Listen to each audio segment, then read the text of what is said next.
नमस्कार बच्चों, पुनः आपका मेरे Hindi video channel Hindi Guru and guide doctor Singh में स्वागत है। बच्चों, आज हमारी चर्चा का विषय है संवाद लेखन। व्याकरणिक श्रृंखला के अंतर्गत आज हम इस विषय पर चर्चा करेंगे। संवाद लेखन का अभिप्राय है संवाद लिखना। सबसे पहले ये जाने कि संवाद क्या है।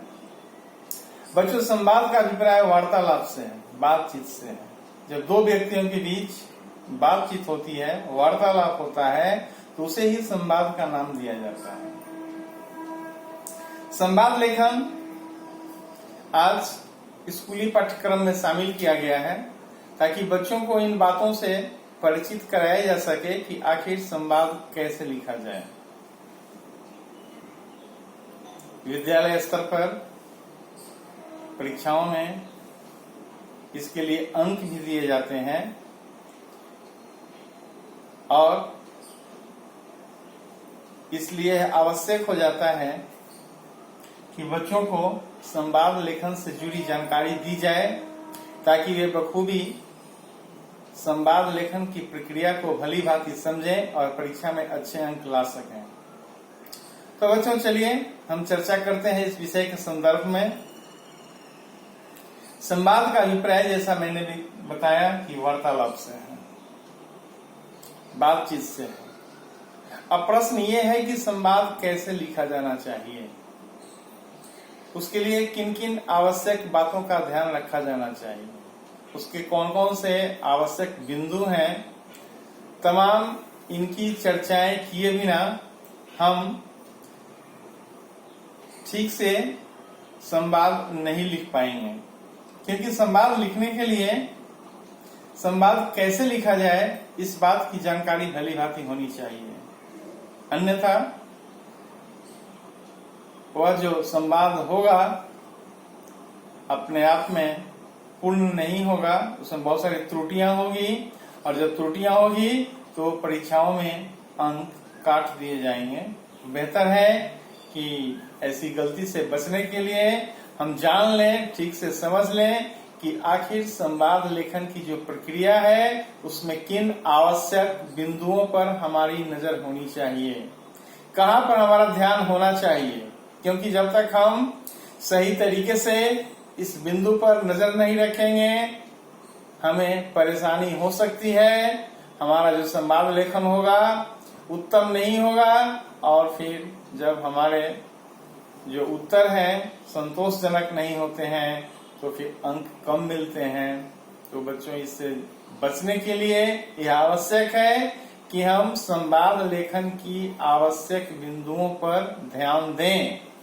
तो चलिए एक एक कर उन बिंदुओं की हम चर्चा करते हैं, तब ये बातें स्पष्ट हो जाएगी कि आखिर संवाद लिखना कितना ही सहज है, सरल है और हम इन बिंदुओं का पालन करके संवाद कुछ इस तरह लिखेंगे कि पूरे अंक हमें मिले।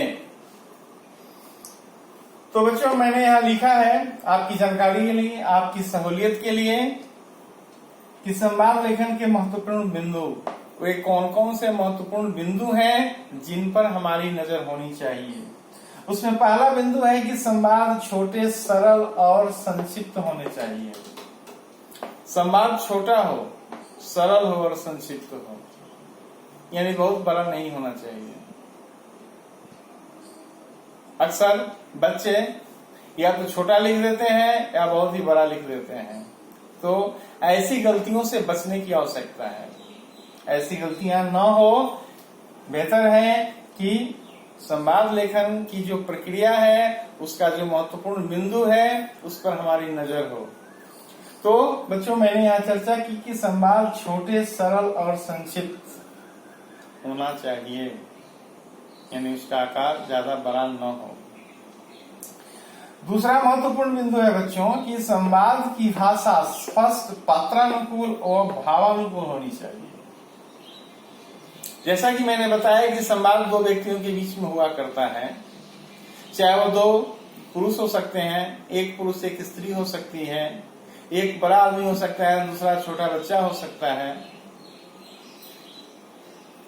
तो तमाम पात्रों के बीच उनकी जो भाषा है, उनका जो भाव है, उसी रूप में परिलक्षित होना चाहिए।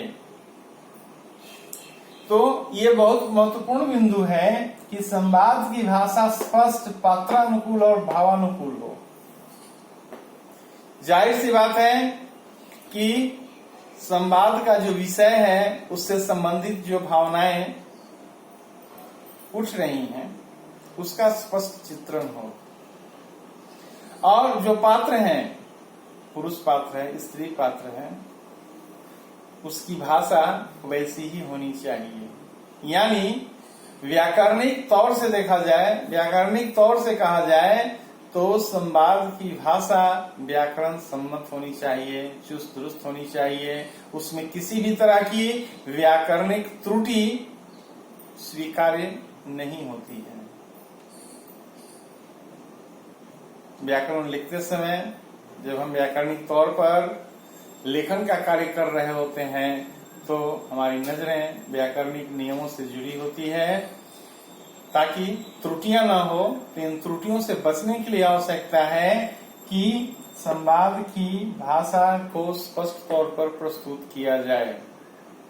यानी जो हम कह रहे हैं उसे सामने वाला बखूबी समझे, ऐसी स्पष्टता दोनों के बीच होनी ही चाहिए। यदि ऐसी स्पष्टता नहीं है तो फिर उसे अच्छा संवाद नहीं कहा जाएगा।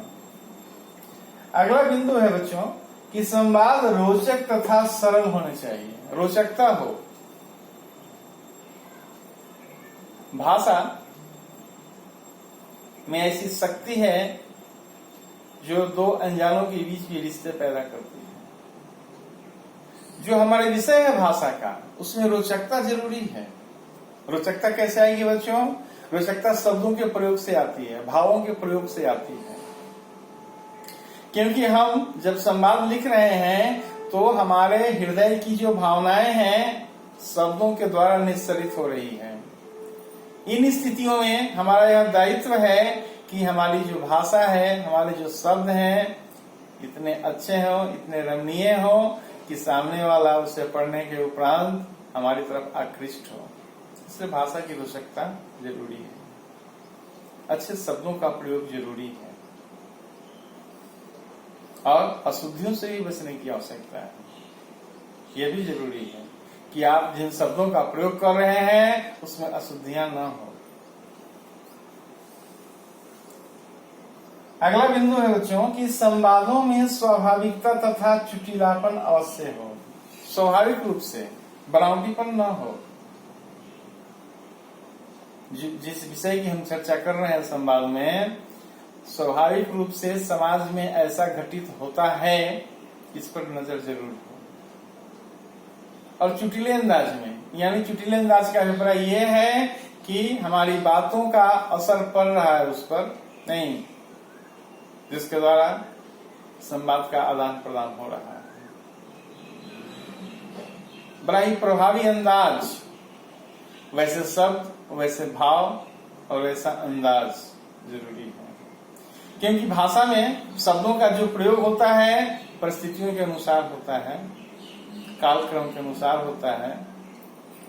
जैसी परिस्थितियां होती है वैसे शब्द निस्सरित होते हैं।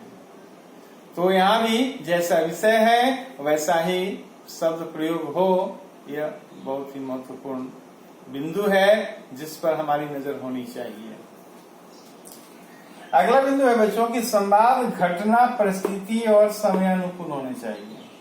यानी संवाद में से जुड़ी जिस विषय, जिस घटना की हम चर्चा कर रहे हैं, वो किस परिस्थिति में ऐसी घटना घटी, तमाम इसका जिक्र जरूरी है।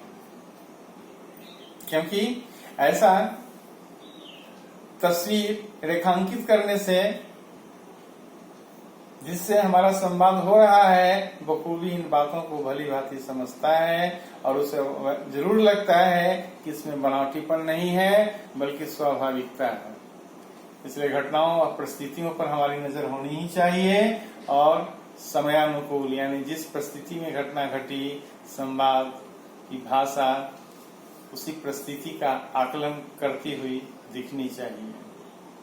यह जरूरी है, क्योंकि जब हम परिस्थितियों के अनुसार भाषा का प्रयोग नहीं करेंगे तो फिर महज वह संवाद नहीं कहलाएगा, मनोरंजन का एक जरिया बन जाएगा। लेकिन हमारा उद्देश्य वो नहीं है बच्चों। हमें ये बातें बतानी है कि आखिर हम संवाद के द्वारा जिस घटना, जिस परिस्थिति, जिस विषय पर प्रकाश डाल रहे हैं वाकई उसमें स्वाभाविकता है, दिखनी भी चाहिए। अगला बिंदु है बच्चों कि संवाद का प्रत्येक वाक्य विषय से जुड़ा हो, यानी जिस विषय की चर्चा हो रही है उसी विषय के इर्द गिर्द शब्दों का प्रयोग, शब्दों का जाल बुना जाए। यह बहुत ही जरूरी है। अक्सर किसी एक विषय की चर्चा होती है और लोग उस विषय की चर्चा को छोड़ दूसरे विषय की तरफ चले जाते हैं। ऐसा कदापि नहीं होना चाहिए। जिस विषय के ऊपर संवाद लिखने के लिए दिया गया है उसी विषय के इर्द गिर्द हमें शब्दों का प्रयोग करना है। हमें ऐसा आवरण तैयार करना है, शब्दों का ऐसा जाल बुनना है कि उस विषय की गंभीरता को हम शब्दों के द्वारा स्पष्ट करें। यह उद्देश्य जरूरी है। इस बिंदु पर ध्यान देना जरूरी है। अगला बिंदु है बच्चों की संवाद लिखते समय विराम चिन्हों का प्रयोग होना चाहिए। विराम चिन्ह, साइन ऑफ पंक्चुएशन। जाहिर सी बात है कि जब हम वाक्य रचना करते हैं तो विराम चिन्ह की आवश्यकता पड़ती है। यहाँ भी संवाद में संवाद को प्रभावी बनाने के लिए समयानुकूल, भावानुकूल वैसे चिन्हों का प्रयोग किया जाए ताकि संवाद चुस्त दुरुस्त दिखे, प्रभावी दिखे, आकर्षक दिखे।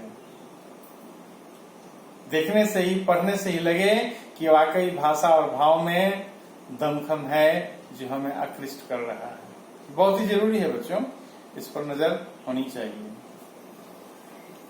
अगला बिंदु है बच्चों छात्रों के मनोभावों को कोष्टकों में लिखना चाहिए। पात्रों के मनोभावों को कोष्टकों में लिखना चाहिए, यानी जिन दो पात्रों के बीच संवाद लेखन चल रहा है उनके हृदय में चर्चा के अलावा भी कुछ ऐसी बातें उठती हैं जिसका प्रत्यक्ष रूप से प्रयोग नहीं हो पाता। इसलिए वैसे भाव, वैसे विचार कोष्टक में लिखे जाएं। ऐसा हो सकता है कि चर्चा हो रही है, कुछ भाव जगे तो उन्हें कोष्टक में लिख करके उसे हम रेखांकित करें ताकि भाषा प्रभावशाली दिखे। तो ये तमाम बिंदु हैं बच्चों जिनका पालन, जिन पर ध्यान देना जरूरी है जब हम संवाद लेखन कर रहे हों।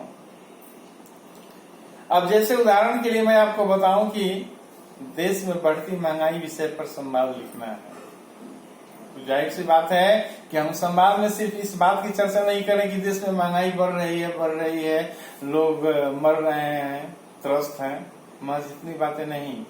महंगाई यदि बढ़ी है तो महंगाई के कारण क्या है। जाहिर सी बात है कि महंगाई इसलिए भी बढ़ जाती है कि किसानों से जो जमाखोर हैं, जो व्यवसायी हैं, जो पूंजीपति हैं, अनाज खरीदते हैं और गोदाम में कुछ दिन के लिए बंद कर देते हैं ताकि बाजार में उसकी कमी हो और पुनः उस सामान को निकालते हैं, बाजार में आता है और दाम बढ़ जाता है, 10 रुपये का 100 रुपये हो जाता है। तो इस तरह का होता है कि जो व्यवसायी वर्ग है, जो मुनाफाखोर हैं, उन्हें तो भरपूर पैसे मिलते हैं, नेताओं के, अफसरों के बल्ले बल्ले होते हैं, लेकिन आम जनता, जो मध्यम वर्ग के लोग हैं, वे इस चक्रव्यूह में पीस दिए जाते हैं। तो यदि हम महंगाई पर संवाद लिख रहे हैं तो हमें इस बात की चर्चा करनी है कि आखिर महंगाई है तो किस क्षेत्र में महंगाई है, उसके कौन कौन से कारण हैं, मध्यम वर्ग पर उसका प्रभाव कैसा पड़ रहा है और उस महंगाई का लाभ किसे मिल रहा है, इन तमाम विषयों पर हमारी चर्चा होनी चाहिए। न कि सिर्फ हम ये कहें कि हाँ अमुक सरकार है तो महंगाई है, महंगाई है, महंगाई है। सिर्फ 10 बार महंगाई का जिक्र कर देना ही पर्याप्त नहीं है, बल्कि उस विषय से जुड़ी समग्र चित्रण की आवश्यकता है। कारण क्या है, उसका निदान क्या है, उसका प्रभाव किस पर है, उसका लाभ किससे है, इन तमाम बिंदुओं पर यदि हमारी नजर हो तो हमारा जो संवाद लेखन होगा बड़ा ही प्रभावशाली होगा। तो मैंने एक छोटा उदाहरण के द्वारा ये बताने का प्रयास किया कि आखिर संवाद की रूपरेखा कैसी हो, किस तरह लिखें और कौन कौन से आवश्यक बिंदु हैं जिन पर हमारी नजर होनी चाहिए। उम्मीद करता हूं बच्चों ये बात जरूर समझ में आई होगी और आप इसे शेयर करेंगे, सब्सक्राइब करेंगे, लाइक करेंगे, ताकि नई नई जानकारी आप तक पहुंचे। तब तक के लिए धन्यवाद बच्चों।